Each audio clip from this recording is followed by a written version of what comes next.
Hello learners. In this lecture we will see what is air entering admixtures, right? So in this case, that is in this air entering admixtures, chemicals are added in the concrete which introduces millions of air bubbles inside the body of the concrete, right? That's the first point. The second is that the whatever air bubbles are introduced into the concrete with the help of this admixture called air entering admixtures, they're very tiny in nature. Those air bubbles are very tiny in nature and they're not non-collapsible, right? That's the second point. So this add mixtures behaves like a ball bearing between the layers and sliding become easier and the workability is going to increase. So this is how it looks. Let us say, yeah, let us say these are the two layers of the concrete. Okay, I mean you have to imagine that you cannot actually see the layer of a concrete, but whenever you prepare a concrete something like this, so everything will be because since it's a fluid and we know that from fluid mechanics everything is the layer for us, right? This is how the layer is. So in between first layer and the second layer, what will happen when you try to introduce this air admixtures, no air entering admixtures in between the two layers, what will happen? They'll have millions of air bubbles, right? It's in millions. It's a very small tiny air bubbles which do not collapse and they're millions in number. So as a result of this, what will happen? The sliding is going to happen because this is a bubble, right? So because of the bubble, what will happen? There is a sliding, that this layer, first layer will slide in this way, second layer will try to slide in this way. So as a result of that, since there is a sliding here, so what will happen? The workability is going to improve. That means whatever water and all you have there, so everywhere the water reaches, and as a result of that, the workability is going to improve. So by introducing this air entering admixtures, these tiny bubbles are created. You can see the bubbles here, and as a result of that, this layer and this layer try to slide each other. As a result of that, water is reached everywhere, and this is a good uh, workability achieved. Yeah. Along with that, so this is how it looks. I mean, this is not exactly the air entering engagement, but to imagine, you can think something like this. Let us say this is the first layer, and then you have a second layer. These are the small minute air bubbles that is developed with the help of a air entering admixtures.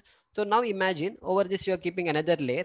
When you pour the concrete, they'll easily try, the concrete layers will try, right? I mean the concrete layers will try to slide each other. As a result of that, what is going to increase?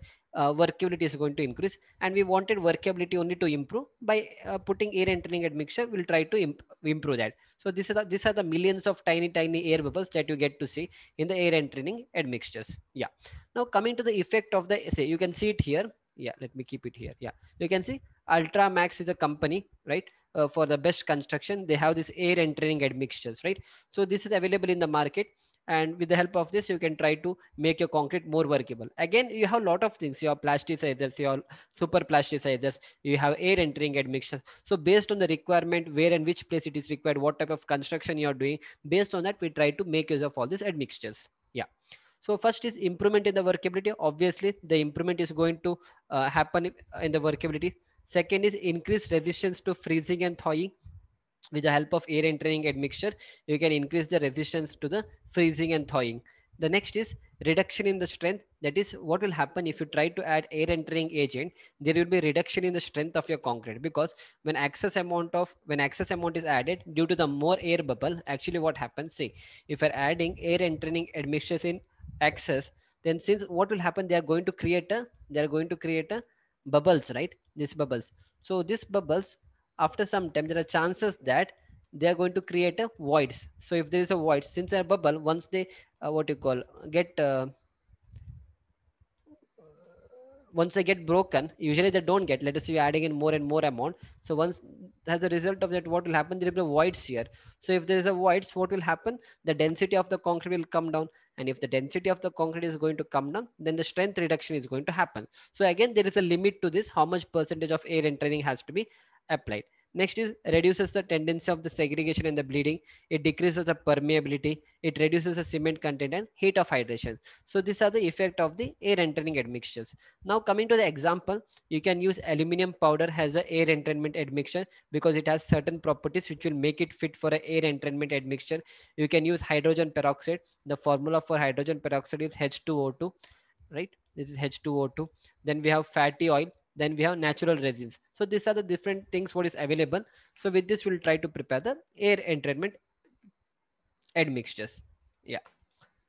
So next is again the same thing. You can try to write it in this way if you want in terms of point. that this admixture causes air to be incorporated in the form of minute bubbles in the concrete during mixing, usually to increase the workability and resistance to freezing and thawing, right? Next is you can write different types of air entrainment agents like natural wood resins, air or animal or vegetable fats and oil.